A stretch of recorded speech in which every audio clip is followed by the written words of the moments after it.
Davids, and now there's two Janes, and that's when you seem to be getting this message. Oh, this is so weird. Anyway, that's fine. We are now recording. And so I'm going to start screen sharing. If I can do it. Let me see. It's a bit tricky. Hopefully you can all now see a fairly dull introductory slide. Okay, good. That's fine. Not see my email list or something like that.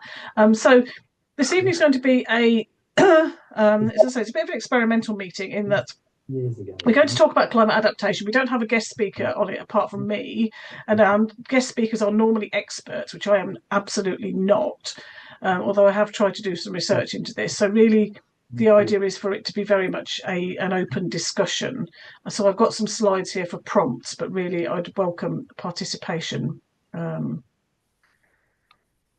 all of you.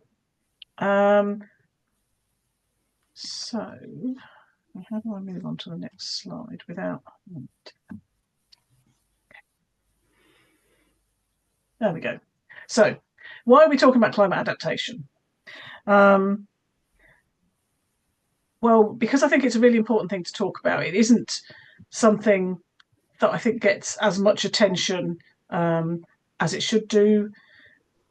We hear a lot about things like aiming to get to net zero or to decarbonise and all those sorts of things, but actually none of that will help us to survive in a world that is going to be severely affected by climate change. Because we've already released so much greenhouse gases and carbon into the atmosphere that we are facing a warming world with the variety of effects that will have. It doesn't necessarily just mean everything getting warmer, as I'm sure you all understand. What I'd really like now to sort of kick this off as a sort of an interactive meeting is if people could, as is a relatively small number of us, you can either speak or put notes into the comments about what you understand by climate adaptation and what you think about it, really. I'm going to move on to the next slide to offer, oops, not that one, offer a little bit of a prompt. It's a very, very simplistic representation of the intersection of human beings with climate change. So essentially, as all rational people now accept humans have caused climate change, and we're also going to be severely impacted by climate change. Huge exercise in punching ourselves in the face, really. So, thoughts on climate adaptation, please. What I would say is there's still quite a lot of people who are climate change deniers, and geologists in particular, of course, will tell you this has all happened before, forgetting that it's usually taken several 100,000 years to change. Yeah. Sorry. Go. It's all right. Go on, Claire. I noticed that David's hand was up before mine. See, I hadn't noticed that. David. Trying to be calm. Adaptation. There's two elements to adaptation in my head. One is, can we stop some of the needs for? Are we too late? And the other thing is just getting people to understand the scale of the potential damage, be it lack of insects to pollinate, be it too hot to grow a crop, can it be, all the stuff that's going wrong. Until we get some until people, including myself, get a better understanding of what's coming down the road, I don't think they're going to react in the way that we need to. But that's just my opening thought. Yeah, I wouldn't disagree with you about that. I guess that's one of the purposes of doing this today, is to get a conversation going about climate adaptation and hopefully improve all our understanding about it. Emmy. Yeah, hi. Really good question, actually. And I think for me, it went into two in my mind. I haven't sort of read this categorization. But on one hand, that sort of more practical adaptation to the climate change. And then there is the deep adaptation that is, of course, around, if you like, rather more psychological aspects of adapting, which is about deep acceptance and finding community, that kind of thing. I guess that's what I thought about. Yeah, thank you. Dave? Another component of this that strikes me is that there will be significant inequalities in the ability to adapt. I can afford to do things like put solar panels on my roof and buy an air conditioner to be powered by them. So I can afford to cool myself. But people who aren't in that situation are more likely to die from heat stroke because they can't afford to adapt. Yeah, no, absolutely. I think the same is true of an awful lot of things. And yeah, as is, it's sort of it's the whole justice piece that goes very much hand in hand with addressing climate change, isn't it? Claire?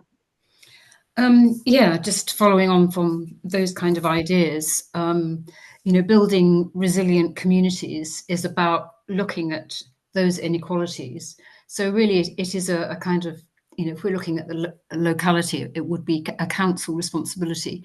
And I think that I actually don't know. I think there is a resilient strategy somewhere on the council, but I haven't looked for it yet. But I think that has to be looked at in terms of, the kind of infrastructure needs of a region, possibly with links to other neighbouring regions, but then it actually has to be brought down to local neighbourhood needs. And that's when you can deal with the inequalities.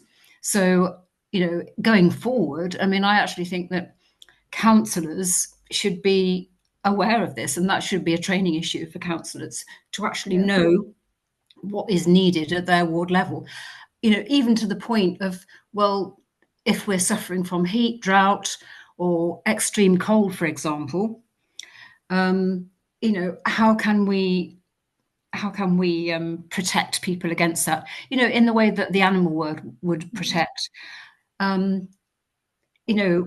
Animals would migrate as well as, or some would migrate, others would bed down and find ways of surviving.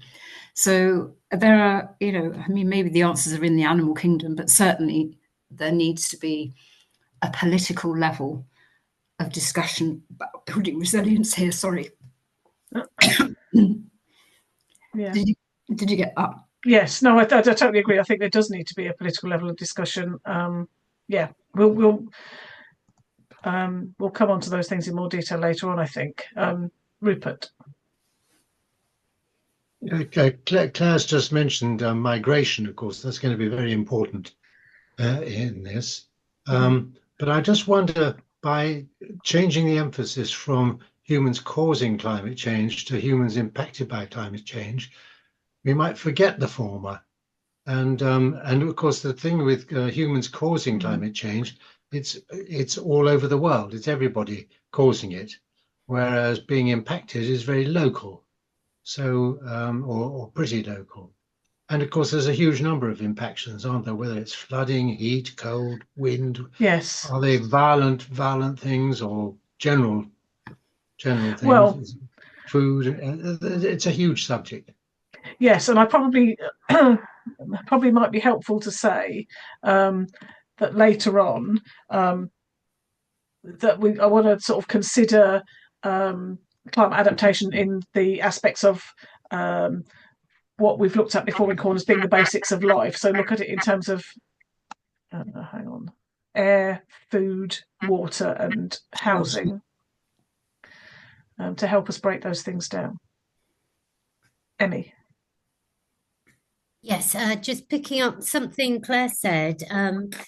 I heard of the concept and bioregionalism, which I don't know if it's coming up in your talk, but it's I don't know where that sound's coming from.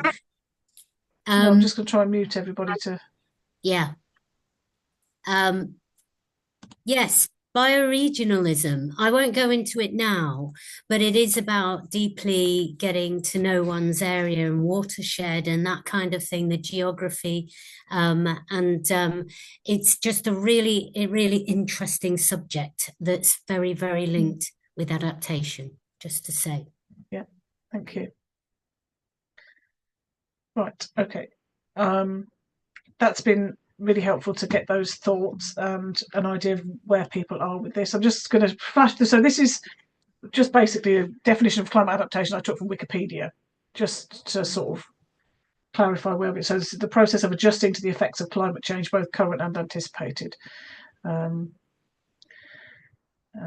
yeah, I guess is adaptation optional? I'm not sure.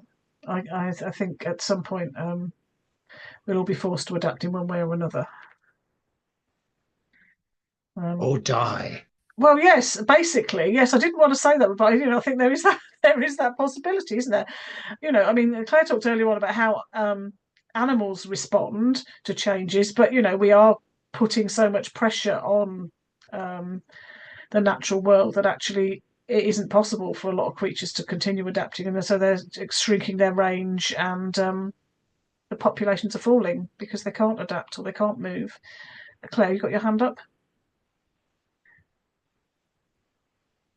You're on mute. I muted you.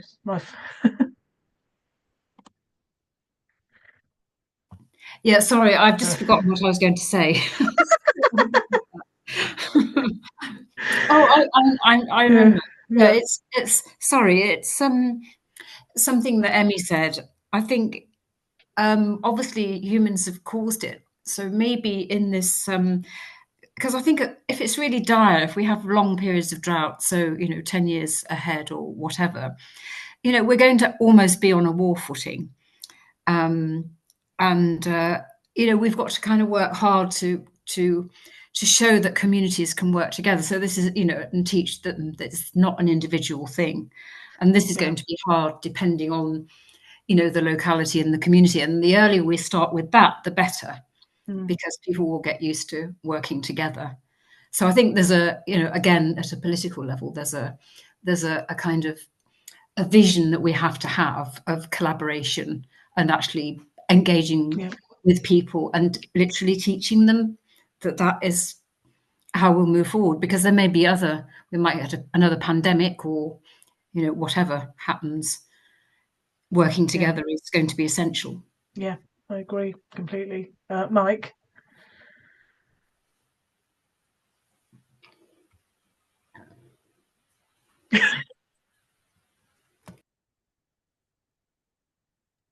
I'm clicking in the wrong place.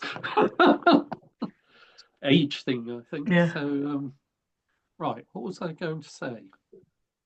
I've completely forgotten. This is starting to form a pattern. Can I just say something? If you're caught not being able to demute yourself, just press the space bar. It has the same effect.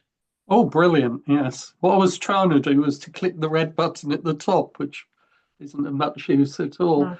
No. So I mean the real spark that got the Syrian conflict going was climate change. So we've already seen massive effects from that.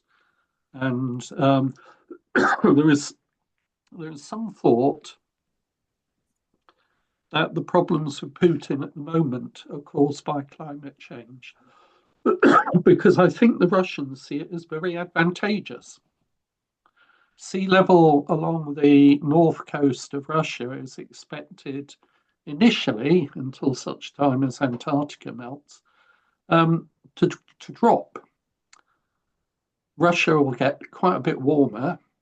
The northeast passage will be open longer, and indeed the Russians are building more nuclear-powered icebreakers at this very moment in order to maintain the northeast passage for longer and longer throughout the year. And I believe the Chinese are investing in this as well, which is interesting because China is one of the countries which at the moment stands to be really badly hit by climate change. And they've got a real interest in turning it round. So it seems to be a bit at odds there. I think one can make the generalization that wars are usually over resources in some way, whether that's land or something else that people want. And certainly climate change is going to make resources more scarce, isn't it? So it's going to make areas uninhabitable. There's a real danger of that. But we just don't really know exactly what's going to happen. No, I think that's true. David? Yeah, yes. On those lines, I agree entirely. The available inhabitable land will reduce. The ability for countries or the planet to keep on growing and give people an ever increasing standard of living is unsustainable. Those with will have to learn to share. Those without will have to be helped. And the status quo is just not a possible option. We are going to have to make some really serious changes globally if the globe is going to stand any chance of surviving and avoiding as many conflicts as possible. Migration is expected to increase exponentially with land loss. And the opposition those people that are moving are going to face, if it's not dealt with on a communal basis, is going to be catastrophic again. No, absolutely. Mike, you wanted to say something. Then I'm going to move on from this bit and we'll go on to the next, because there'll be plenty of opportunities for discussion later on. Anyway, what did you want to say, Mike? Yeah, one of the things that amazed me after the election is that the government appears to have no adaptation policy. I'd expected that, bearing in mind that our coastal defence policy appears to be one of managed retreat, I'd expected there to be a policy of no building below the 5-metre contour and no building within a kilometre of shores that are subject to rapid erosion. But nothing like that has happened. And this is exactly the reason I wanted us to talk about climate adaptation, because I don't think we have got enough, there isn't enough leadership on it. Yes. Okay, so I'm going to move on to the next slide. Hopefully, there we go. So I'd originally thought that we would do a climate adaptation risk assessment, but when I looked at that seemed overly ambitious for an hour and a quarter's meeting. But I do still want to look at climate adaptation in the context of risk, just because I think it's useful. So I suppose I should declare the fact that I have at some points in my career been an operational risk manager. So I've sort of conducted risk workshops and sort of other similar related activities. And I think the reason why I think thinking about climate adaptation in a risk sense is useful is because it provides a structure to break those things down. So I think we've talked a bit about climate adaptation. It's obviously a massive topic. There are loads of different aspects to it, and talking about it in a risk context will help to break it down, identify what the key things are and what we need to prioritise looking at. I'm going to just a definition of risk. This is taken from the UK Climate Change Committee. The potential for consequences where something of value is at stake and where the outcome is uncertain. So I think we all know that something of value is at stake in the case of climate change. That's unquestionable, isn't it? And the outcome is certainly uncertain because we know things are going to change, but we don't know exactly how they're going to change. And this is just a very simplistic representation of a risk management process, which I'm not proposing that we go through this necessarily tonight, but just think if it's something we can think about, sort of framing the discussion that we have. So you start off by identifying what your risks are. You would assess them. So you'd look at which are the biggest risks, you know, what is already in place to manage those risks. Are you comfortable with what you're doing? If you're not comfortable with what you already got in place to manage those risks, then you ought to take some action. When you assess a risk, you tend to look at how likely it is to happen and what the impact would be if it does happen. And obviously, the risks you want to be really worried about are the high likelihood, high impact ones. And when you take action, you'd be looking to either reduce the likelihood of the risk happening or reduce the impact. I'd argue that in a climate change sense, reducing the likelihood of severe consequences of climate change happening would align roughly with the mitigation work that people do to try and reduce carbon emissions and change how human beings are affecting the planet. Reducing the impact is looking at climate adaptation. So how can we manage those things that are coming down the tracks in terms of the severe weather and the other impacts that will bring? Then what you do is keep track of your risk to see, are the actions that you're taking having any effect? And at a fairly frequent intervals, you then go back and go, well, have we got any new risks? How are the ones that we've already identified looking? And that's just how the process works. So I thought it might just be helpful to provide some background to that. And I suppose the other thing I wanted to say on that point was, as I said, I've done risk workshops before. As a risk manager, you're always doing risk workshops in things that you're not an expert in. But what you are doing is facilitating a discussion between people who do know generally more than you do. So again, that's why it's useful to have this discussion, I think. Although perhaps none of us are experts in climate adaptation, we all have different areas of expertise and knowledge that we can pull together. Emmy, what did you want to say? Oh, yeah, just it's a really good framework to use, actually. You mentioned maybe likelihood being maybe less relevant, but actually, if you're assessing, say, your village for fire or wildfire, then you can definitely reduce the likelihood. Yeah, that's a very good point. Yeah, you could do, and you can release, for example, you could reduce the likelihood of flooding by taking some of the actions that we talked about last month when we had Alan Ryan at our meeting. Talking about natural flood management, those should reduce. It can't reduce the likelihood of getting those heavy downpours, but it can reduce the likelihood of flooding following on from that. So yeah, very good point. Thank you. So I think what I'd like us to get out of this session is a better understanding of the risk that climate change directly poses to us. We're a West Northamptonshire group, so we're looking at it from a local perspective, although obviously the impacts are global. And, we can think about what life might be like in our area in sort of 5, 10, 15 years' time, living under a changed climate, and what we can try and do to make that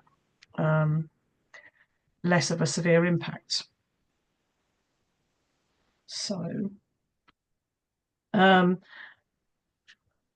surprised to know that I'm not the first person who's thought of doing a climate risk assessment. There is a national one that is done every 5 years. I think that was mandated under the Climate Change Act 2008. The last time that this was done was 2022.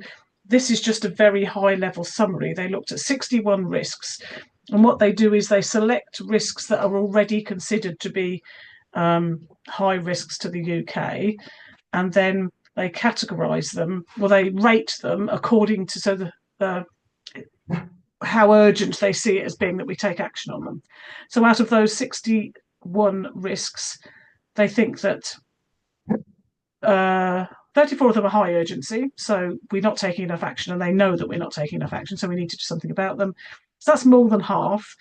A very substantial number of the remainder are classified as medium because they need further investigation. So actually, they could still be high. We just don't know that yet for sure. And then there's only 7 that we say we're doing enough about already, which is a bit of a worrying position. I will share the link to this report with the meeting notes. It is worth having a look at. Well, it is if you're a risk nerd like me, but it is genuinely quite interesting. And I think, having looked at it, I don't feel we've made a huge amount of progress in the nearly 3 years since this report came out in 2022, to be honest. I would say if they did it again, it's probably not going to look much different, which is a slightly depressing situation. And you can see that they've split those risks up into sort of 5 different categories. And in almost all of them, the red risks outweigh the others, which is, again, quite a concerning situation to be in. Alongside that, that risk report for the nation as a whole, there is a toolkit for local authorities to use to assess their own risks according to this same framework. I don't know whether that's been done for West Northamptonshire. If it has, then I don't think it's available to the public. There is a community risk register, I think, for the whole of the county, but that is not focused on climate change. And I did have a look at it, and actually the very little of what is in there is about climate change. So I think there's definitely something there that could be done. Yeah, I think it would be a useful exercise. So what comes next? So now we're going to look at, as I said before, thought it might be useful to break down the impacts of climate change and how we need to adapt according to these basics of life. And think about for each one, I'm going to, hopefully the next slide is just talking about air. We start with air. What are the impacts? So we know we can't survive without air. We're obviously not going to lose it altogether, but we are seeing air pollution is becoming a major issue. It's across the UK, and we know it's a particular issue in Northampton. What are the impacts that climate change is going to have on us from an air perspective, and what can we possibly do about it? I have got a crib sheet slide to come after this, but I think I'd like to have a discussion about it first before we go into that. Mike.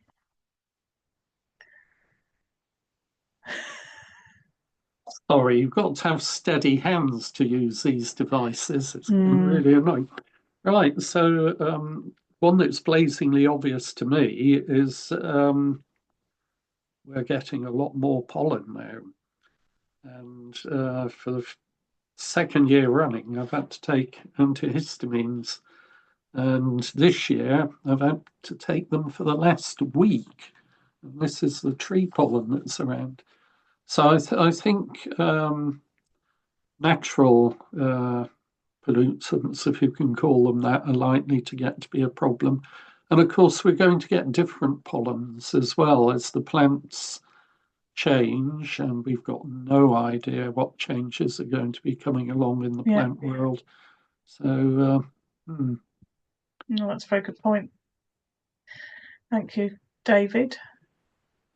I was listening to a program, I can't remember which one it was, talking about the role of aquatic plants in producing oxygen, and the fact that the warming oceans are beginning to have an impact on those. And if that continued to get worse, there is a real danger that oxygen for the whole planet might become rather less available, with a huge impact on the world.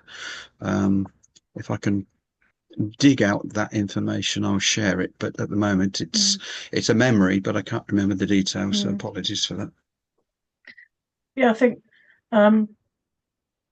as I think this is James Lovelock, isn't it, in the Gaia thesis? Certainly the first, when I read that book, was the first time I realised that the air is not a passive sort of bunch of chemicals. It's actually a finely balanced series of processes that's going on all the time, and obviously we are disrupting that, so we're disrupting so many other things. Dave? I heard recently concerns expressed about a reduction in the levels of atmospheric oxygen, which concerned me. So I did some digging to try and find some research that supported it. I couldn't find any. So, David, if you can remember or dig out what it was you were listening to, I'd be interested to follow up on that, because if it's a factor, then it could be a serious one.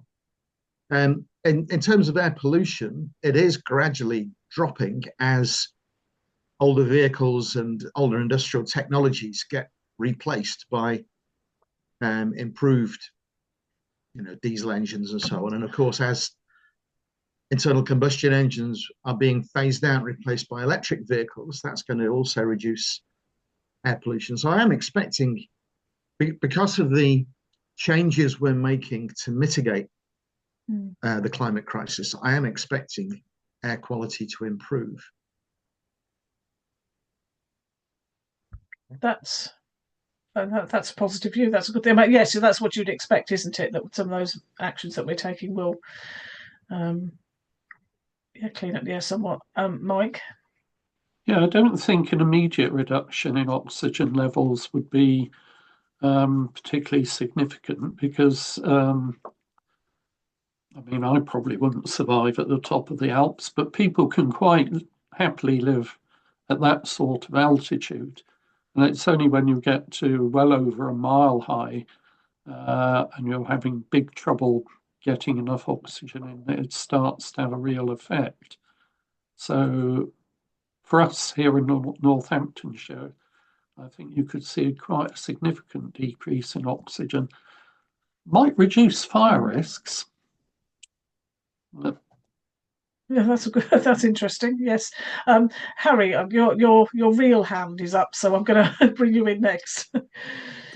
The rate at which atmospheric carbon dioxide is increasing means that about 50 years ago, it was 300 parts per million when you're outdoors. It's currently about 420 parts per million when you're outdoors. And it's forecast to be about 600 parts per million by 2050.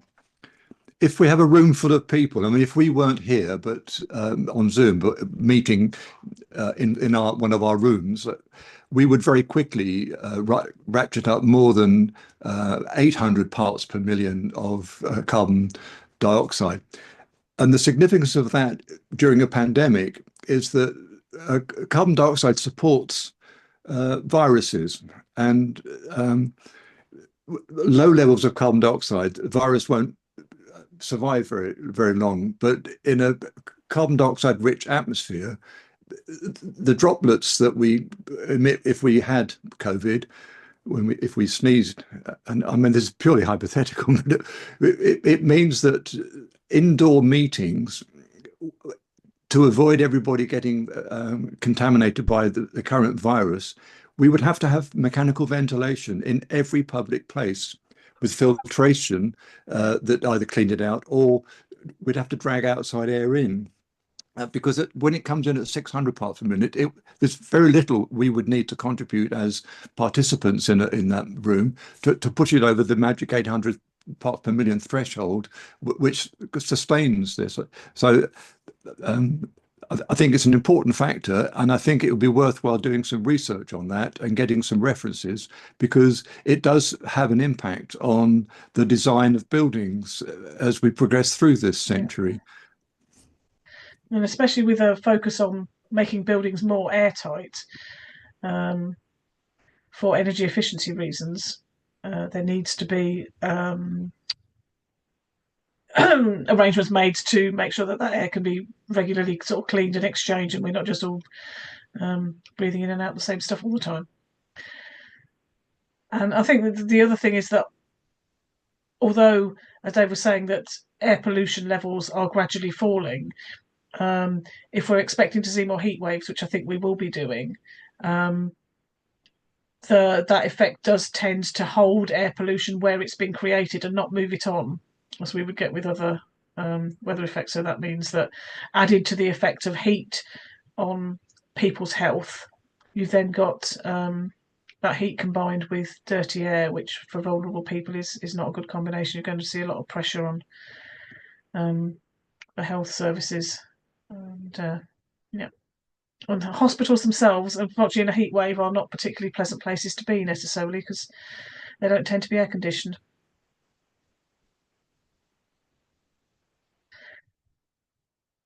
Go on, Amy. Yes. I mean, you mentioned about 5, 10, 15 years time, but we're in it now, and I think we're probably currently breaking all records for the driest March and April. but there's this tremendous amount of dust in the air, isn't there? Well, again, that happens when it's dry, isn't it? Yeah, it's it's all over the cars. So imagine what yeah, it's doing to our lungs, you know, yeah, and again, as you say, as this thing all progresses, because we also know that the financial system globally is going to creep to an almighty crash at some point, but health services are buckling, and that is very interactional with the amount of stuff held in the air, um, especially at dry times. yeah. That's a really good point. I'm just going to move on then, because we've got 3 other topics to get through, and it's already nearly 8:30. So, and some of the others probably will need quite a lot of detail. So, oh, hang on, am I in the right? There we go. So, these are the things which I came up with, and obviously we've just in this discussion we've come up with a lot more. So, you know, the part about the hot air, hot weather, the indoor air quality can be harmed by energy efficiency measures. So, you know, there's some evidence that newer homes are being made more energy efficient, but without allowing for proper ventilation. And things that can be done, many of these require government action. And I think that will be a recurring theme as we go through this. You know, there needs to be better building regulations so that buildings are required to be better ventilated. You know, there's very little monitoring of indoor air quality. There's not that much monitoring of outdoor air quality, but indoor even less so. And I think, bearing in mind what Harry said, I think that's obviously very important. And, you know, and green infrastructure, you know, that all helps to cool us down and to reduce pollution. Unless anyone's got any more comments on that, I'm going to move on. So the next one to look at is water, and I think there's 2 aspects to the water topic. One of which is too much, and the other is not enough. And I think one very relevant thing here is we're seeing flooding in various different areas of Northamptonshire on a fairly regular basis now. I think, especially in the wintertime, we had some in my own home village just before Christmas. There is a real danger that people will be unable to insure their properties against flooding. You know, this is already happening in some parts of the US, in Florida, where you know, properties are continuously under threat of flood. You know, the insurance is just basically not available to them anymore. So, you know, it's sort of a fundamental breakdown in how people are used to managing risk in their own lives. Mike. Yeah, talking about insurance, in Australia, there are cases where people have got insurance quotes that match the value of their house or the rebuilding cost of the house. Yeah. I think water is potentially a really big issue for the Northampton area, because as I understand it, our water comes from ground source, so not ground source, from river. Whereas over on the eastern side of East Anglia, there's this ground source water, so they've got aquifers they're pumping that out of. But they're emptying the aquifers, aren't they? They're not being refilled anywhere near as fast as we're taking the water out. Well, that's a problem everywhere, I think. I mean, 40 years ago, I was working for the National Water Council, and we were working on we were working on the International Water Decade to get potable drinking water to everyone on the planet within 10 years. So that would have been by 1995. And we're also looking at getting a large pipe or network down from Kielder Water to bring water to the Anglia region and to London. And then I woke up one day and read in my newspaper that we'd been closed. That was how much advance notice we got.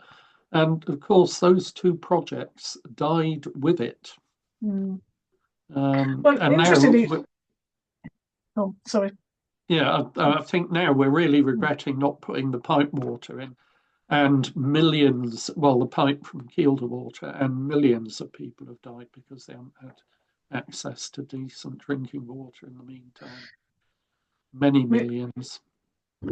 I had my parish council meeting in Bugbrook on Monday, and one of the things that we looked at, hugely complex. I think we were able to barely touch the surface of it, but there is a project to use the Grand Union Canal to shift water from north of Northampton to south of Northampton. I'm not quite sure which. I mean, it was a nearly 1,000-page document, which I have to say I could hardly touch the surface of. It's hugely technical and complicated, but obviously they are trying to revive those types of ideas and do it in a different way. I just thought that was quite difficult to do. A, because the canals are not designed to move water in any. No, they're going to put pumping stations in, apparently. Yes, there's also a shortage of water in the canals. And finally, of course, the canal boats discharge into the canal. It's only the toilets that are not discharged into the canal. So washing machines, they all discharge into the canal. And life in the canal water has dramatically reduced as a result. Can I just check on that? My understanding was that it was purely using the canals as the mechanism for a pathway to put pipes in. And I think I'd heard it was likely to connect to Pittsford Reservoir at some point. I've certainly heard that discussion. So I don't think it was using the water in the canals. I think it was using the path line of the canals for the pipes to run alongside effectively, I think. But I'm not 100% sure. I've not seen that 1,000-page document, but that's what I had understood. Oh, okay. That might make more sense. And also sort of would align with the fact that I know there was they're planning on putting bypass pipes in for the locks. So they'd have to go round those rather than through them, I guess. Okay, and I seem to remember it being something about connecting to Leighton Buzzard area, I think. Yeah. But that's what I believe. It's going to be linked to reservoirs and using that as the means of direction of travel fundamentally. Okay. Yeah.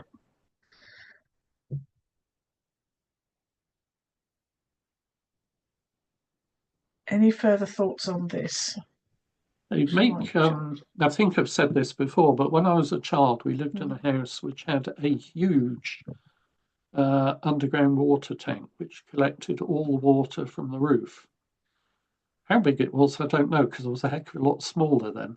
But it was a really big tank, and that was used for watering the garden. I believe other houses at the time also used it for washing in the house as well. So those tanks are available now in much smaller form on the market for use in modern houses. But again, this is something that should be, certainly ought to be mandated in new builds and ought to be made easier for people to retrofit to existing houses. But it's just something that there isn't really any very little discussion of. It needs, as you say, it needs enforcement by government, really. It needs to be a specification.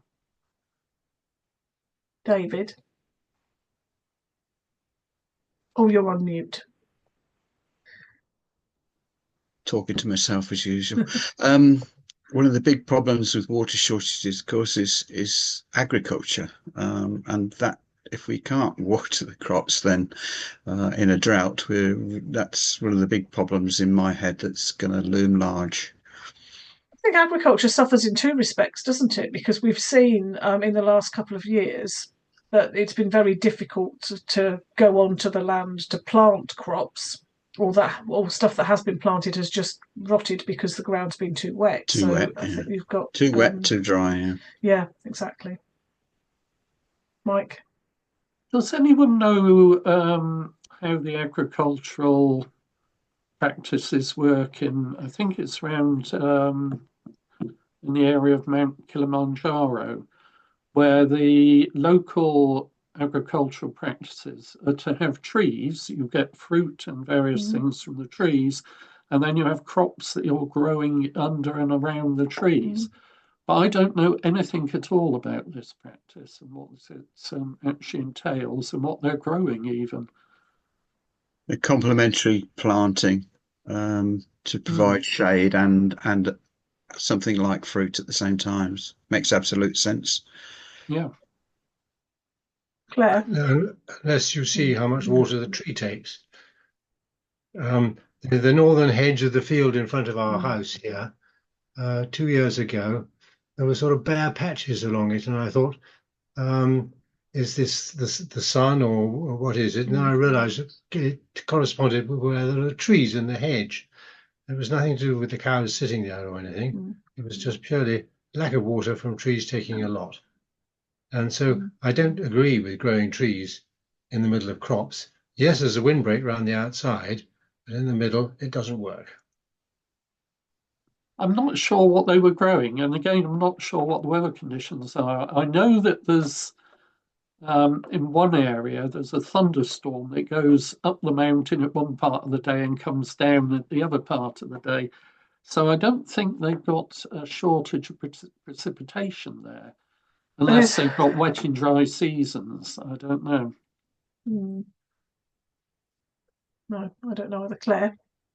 Yeah, I think those agroforestry systems are kind of tropical, so the the soils and the climate are conducive to tree, so there's rainfall all the year round.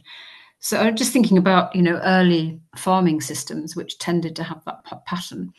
But I was going to say that at Malton College, I kind of went on a visit to Malton College a few weeks ago, and they're actually teaching regenerative agriculture, which includes different types of crops being grown rather than monoculture as we have now, which was very interesting, and taking into consideration all the factors of any particular locality.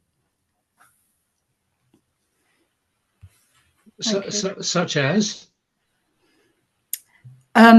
I can't actually give you any examples of specific trees and crops, but that's what they said they were doing. But he was keen to point out the factors are different in different localities. So I assume that if trees are taking up too much water, then it would be a type of tree that would work with a particular kind of crop that maybe was more shallow rooting. But that's what they were teaching. Okay. David? Yeah, just to say, Rupert's absolutely right. And I used the word trees when I really should have been saying shade giving crops, something like runner beans, something that's higher than a lot of the crops that they want to grow. It's more horticulture than agriculture, I guess, but it works in those circumstances. Okay. It's the Three Sisters, David, isn't it? Yes. It's that corn, beans, and I've forgotten what the other one is. Sorry, maize is corn, isn't it? Beans, yeah. And got me there. Is it squash? Maybe. Yeah, it's probably squash. Yes, I can't remember. Yeah, that would do. Okay, thank you. I'm going to jump onto my crib sheet slide.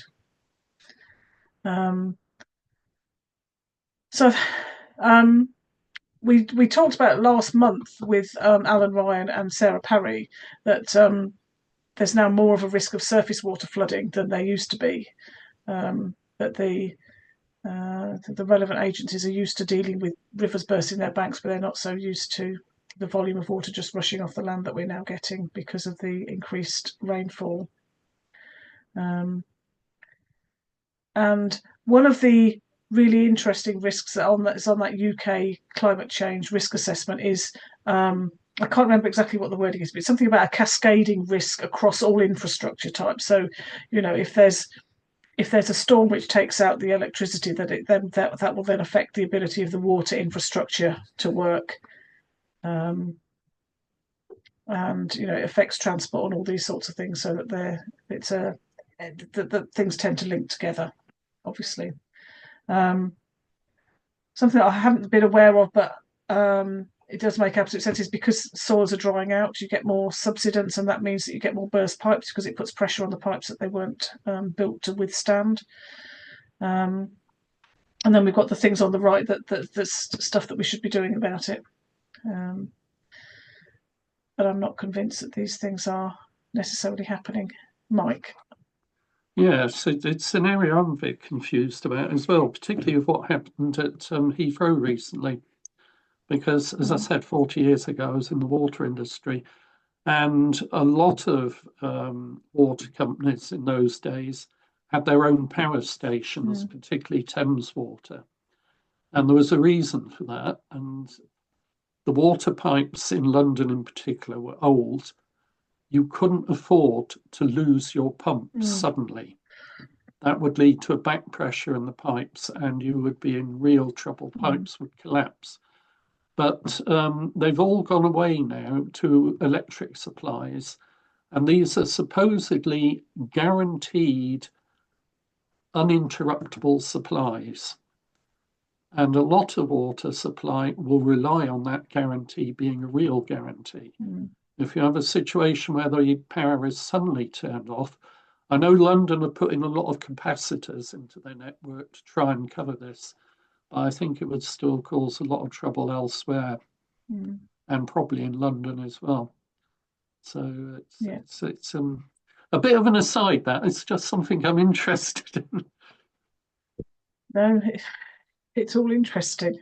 Yeah, thank you. But the basic thing remains, if I say so, is we're not short of water in UK. It's a question of distributing it, storing it, and moving it about sensibly. Yes. And finding the money to do that. I think I've lost the sound. How do I show that one? You might have to press a button on your laptop to switch your sound back on. No, it's a question of the distribution of water over the seasons, isn't it? That we're going to get warmer, wetter winters and hotter, drier summers. So it's a question of how do we store that water that we get in the winter, stop it just flooding straight out to sea, and make it available for use in the drier season. Claire? You're on mute again. Yeah, just coming back to topics that I've kind of repeatedly talked about, and that's the importance of green infrastructure in urban areas. Absolutely, yeah. To just dig up that concrete. And I know years and years ago in Sheffield, because somebody did their masters, and there was just one road which was on a slope in the centre of Sheffield that they put a series of swales and rain gardens down the middle of this road, and it just had such an impact on reducing rainfall and water flowing. And it just seems to be such beneficial in so many ways if you think about the planting as well. And then the other thing that I think is really important, and this is something that Meristem, the green infrastructure company that ran the School Streets conference I went to recently, they can construct or erect water butts in towns, so anything coming off commercial buildings in town centres can be saved and stored, and that's something that the council should be looking at doing in all their kind of urban areas or community buildings and so on. Yeah, absolutely. And to cover it and to cover the water so it doesn't evaporate. And I think the point about green infrastructure is a really important one. We've seen that that's beneficial for air. We know it's beneficial for managing cooling as well. Yeah. You can see at Upton the SUDS system there. If you actually go around that estate, that's a good example of how it should go into new estates. I think they do that fairly regularly, but it's how do you retrofit into old estates, I think, is some of the challenges, isn't it? Because that's when they say that all these water authorities are actually not purifying their water before they discharge. Most of it is due to the fact that it comes off the roofs into the main sewage system, and it should be going into a separate surface water drainage system, and they haven't actually addressed that. So tricky. And whose job is it to address that then? It's the water companies, isn't it? But obviously they're too busy paying dividends to shareholders. It's to some extent it is, but No, to no, I some mean, extent no. it's the house owners who are paving over their gardens and putting cars on them as well. Yeah. Yeah, I mean, again, this extent? requires changes to planning regulations, doesn't it? So that if you have to pave over your garden, you need to put in something that at least is porous. Mm. Yeah, and you Most soak of, away off most your of the roof. new Yeah. most of the new people who are putting in new parking for their cars, it does seem to be fairly porous, or it goes into a place where it goes into a soakaway, which is the way it should do. It's difficult to tell, but there's no reason why people can't just have grass in front of their house and park on the grass. No, I do exactly. like doing that, but it's much more sensible. Mm. Yeah. Claire, is that a legacy hand or is it another hand? Oh, sorry. Yes, it's a legacy. Okay, thank you. Describing my hands. Let's move on. So the third topic is the one about food, which I think is a really interesting one because there's so many aspects. We've already talked a little bit about how agricultural production is likely to be affected by changes in our established weather patterns. And obviously that doesn't just affect us, it affects all the places abroad that we're now quite dependent on for some of our staple foods. And as I can't remember, was it David mentioned earlier on, that we are advised to keep a store of food and water in case of emergency. But of course there are huge issues with that. We know that we've got an increasing number of people that are reliant on food banks for sort of day-to-day supplies. So you can't really expect people in that situation to keep a huge supply of tinned soup in their cupboards. And even if people do, there's issues about stock management. Is everybody going to go through their tins of soup and use them up every 3 months? Or they're going to, it's again, it feels to me like something that should be run as much more of a community endeavour. I was looking at there was a food security report which came out in February and has got recommendations like setting up local food resilience committees, so that this is something that's looked at on a regional scale rather than people individually trying to address it, which I think is never going to really solve that problem. Any other thoughts on that?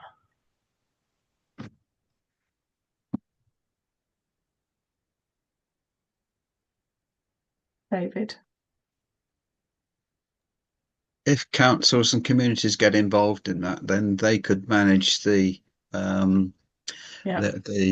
storage and checking and reusing by saying, right, let's the stuff that's coming up to going out of date goes into food shops, food giveaway places. Yeah, banks, food banks or larders or wherever. Yes, go to food banks and feed the people who can't feed themselves at the moment. Yeah, and I do worry about keeping large supplies of water in plastic bottles for a long time, because we know that just it creates more different because the plastic is leaching into the water, so it's another source of public health problems. Emmy, I think you're next. Yeah, I mean, I was impressed at the summit that we had, the climate summit, that there was quite a strong emphasis on grow your own and community kind of growing food together. I mean, you really need a community because, of course, you need different people growing different things and so forth. But clearly that's a huge adaptational requirement, really, isn't it? And it's a lot to ask of people to tackle it on an individual or even a small group basis.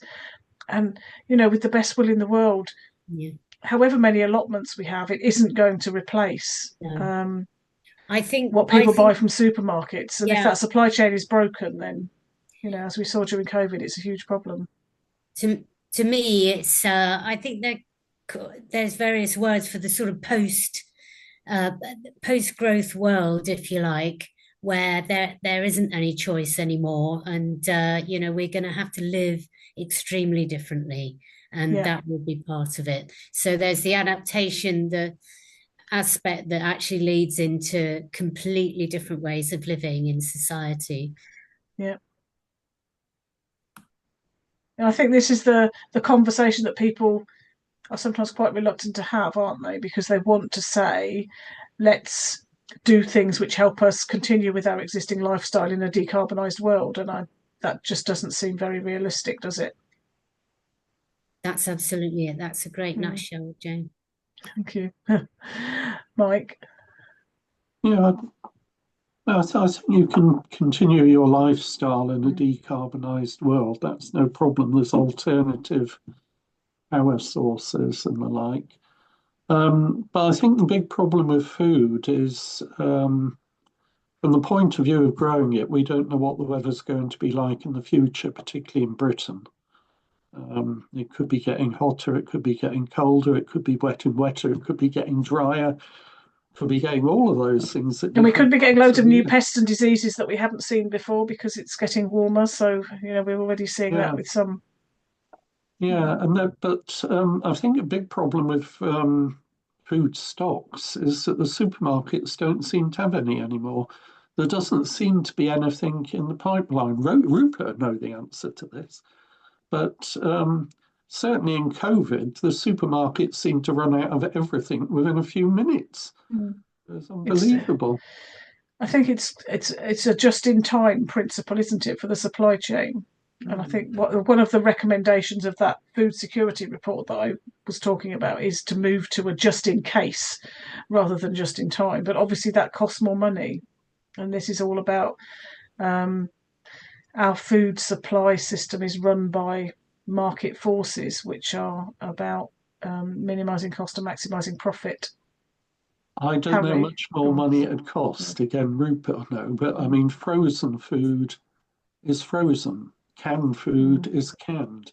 It doesn't make an awful lot of difference, I suspect, if you've got 3 months' supply of frozen food. Well, I suppose it does if you're a supermarket. You've got to pay for the warehouse space to put it in because it can't all be in the shop, can it? But so go on, if they're all forced to do it, then yes.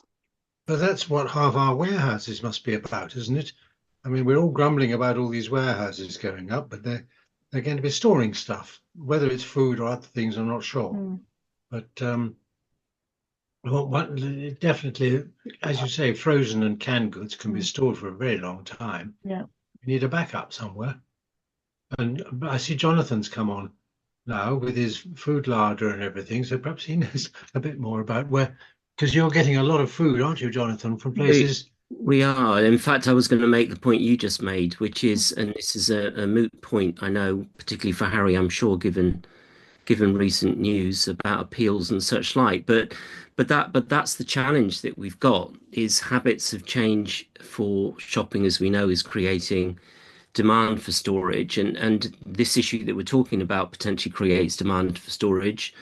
And it gives more excuses for more of those ugly beasts that most of us don't really like the sight of. But I think that's a real tough balancing act between how do we manage those effectively when in fact what we're talking about is potentially needing more of the sheds. I mean, I know a lot of the logistics companies have used Brexit as a reason, and I think that is a reason in many instances as to why just in time isn't quite as effective as it used to be, because they've got challenges of border controls and paperwork and all the rest of it. So, and there's not really any light in the tunnel at the moment, I'm afraid.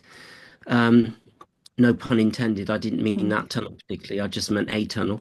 But I think the life of sheds, unfortunately, is part of this mix, and I do think it's being perhaps over amplified to justify it, but I don't know how we get that balance right. Yeah. Harry? I'm just going to say, relative to the shortages on the shelves, at the time, I think it was said that the shelves are stocked according to the pattern of normal depletion. You only need a small number of people to take 2 or 3 rather than 1 of an item for that pattern to be disrupted.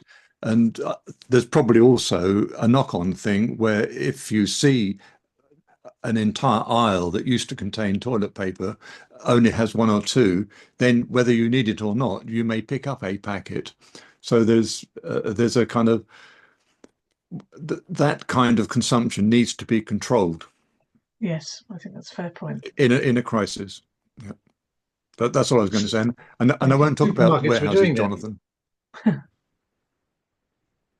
The supermarkets were rationing people, weren't they? Yes, they did start doing that, didn't they? Yeah, with certain items, yes. Claire? Yeah, several points, really. I think it's interesting the way land is used and land is owned. And I think if we're going to use the soil to produce our food in the way that we have, then I think, again, at a higher level, there has to be some examination of who owns the land near to urban areas. Can that be, can the landowners be supported in providing, basic kind of fruit and veg so that people have fresh fruit and veg, because there isn't a kind of standard pattern of allotments, across Northampton, for example. They tend to be focused in the central area, and the new estates have small gardens, so people really don't have an opportunity. I think there are some property developers that are providing allotments, but I think the whole thing about what we eat is a really tricky one, because I know that there's research going on into new kinds of foods, which may well, or the warehouses could be used to create algae, because I know there are proteins made of algae that are happening in some of the underground tunnels in London. There was an item on one of the Country File programmes.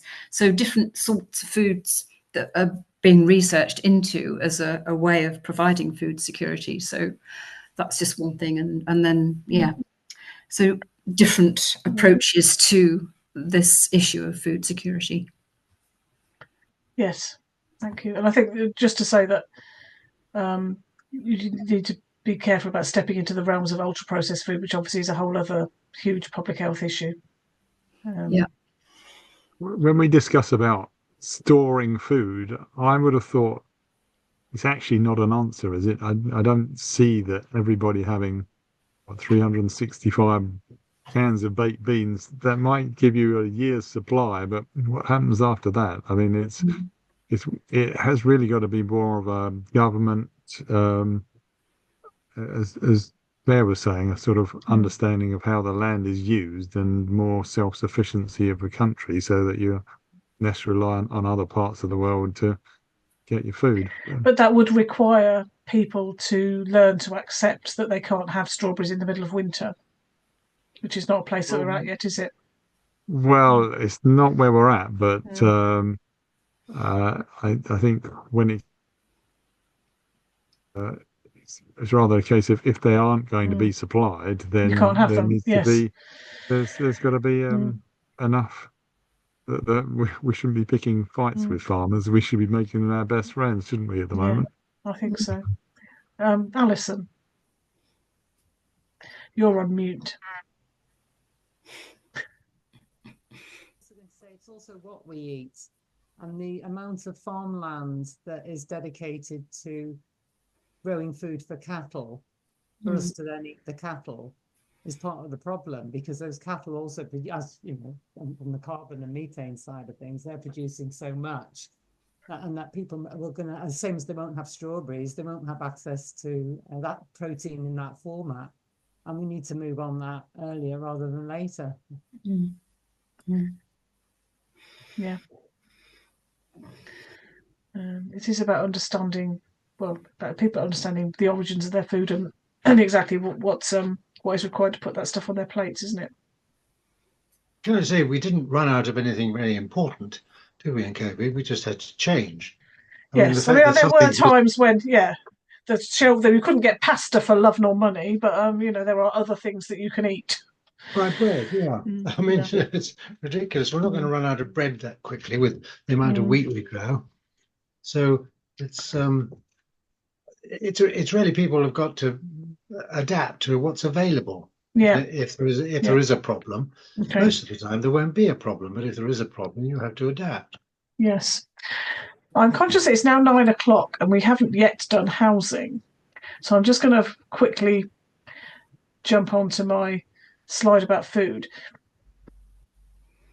I don't know, how does everybody feel? Because it's 9 o'clock and I'm conscious that probably many people have had long weeks. So I'm happy to stop now and do housing on another occasion, or carry on depending on what people want to do. I need to disappear. I was just about okay. to do a message Yeah, say, okay, that's fine. You can share the slides, but I'm happy to revisit if that's the agreement. But yes. If not, just share. That would be good. Okay. All right. Thank you. Well, I'll share the slides in any case, but perhaps we can come back and have a separate discussion about housing. Jane? Yes. Can I butt in? You please do.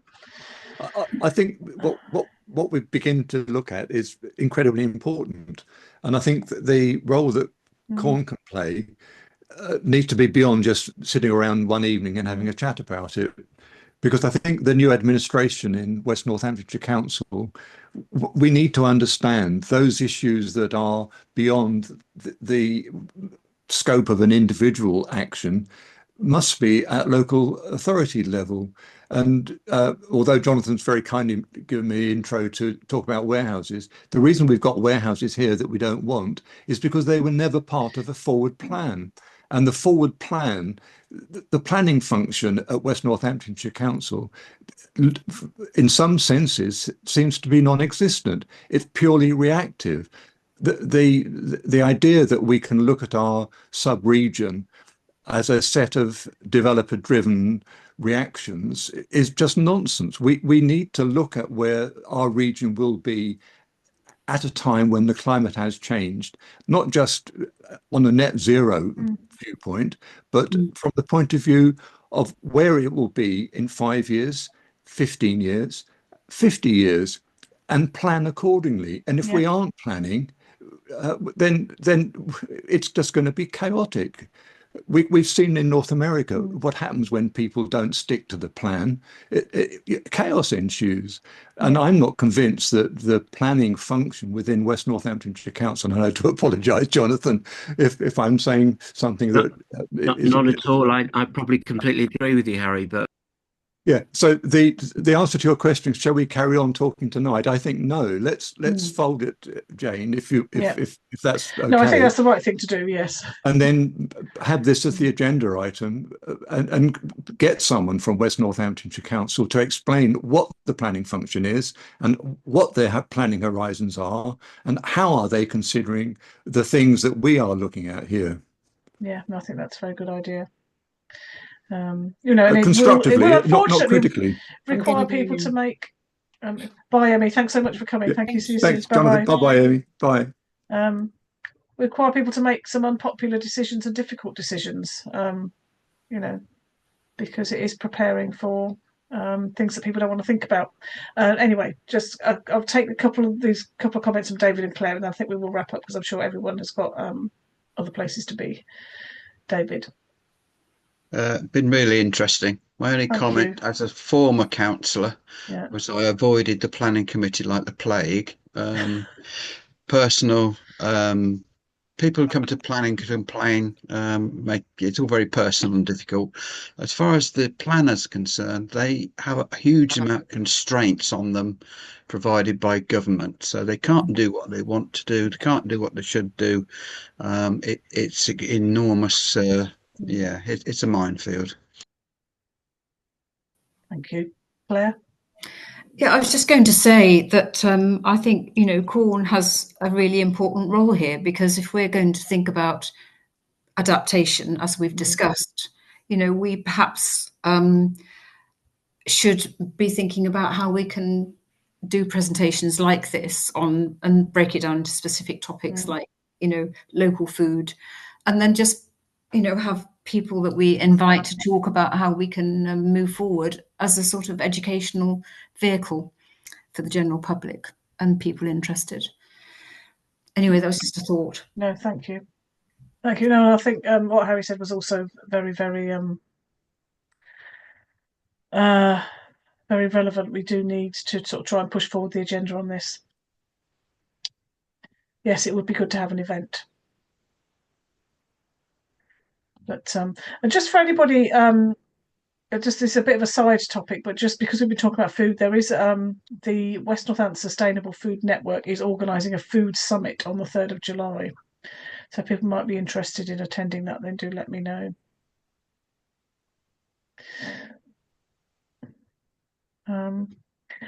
So I think the other thing I wanted to say was that the West Northants Climate and Nature Partnership, which some of us here are involved with, has an adaptation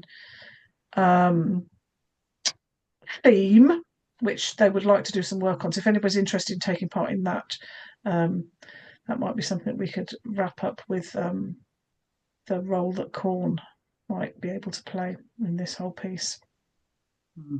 Thanks, David. I'll put your name forward for the summit, for the food summit. Yeah, I'd be interested in that as well. Thank you, Mike. And then just to say that next month's meeting, we have a lady called Natasha Jilks who is going to talk about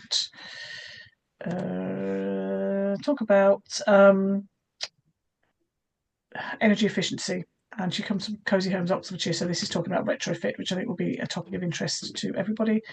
And then in June, we've got Bruce Durham from Harbour Woodland Community Volunteers. So again, I think a very interesting topic and a very lively speaker, I believe. That is everything from me, unless anyone else had some. So May the 15th is the May meeting, and June the 19th is the next one. Does anybody else have anything that they want to say before we close?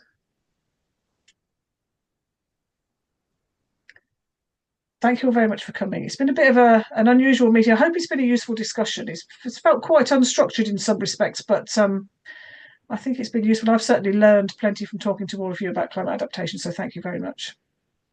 It's been good, thank you. Thank you. Yes, thank you, Jane.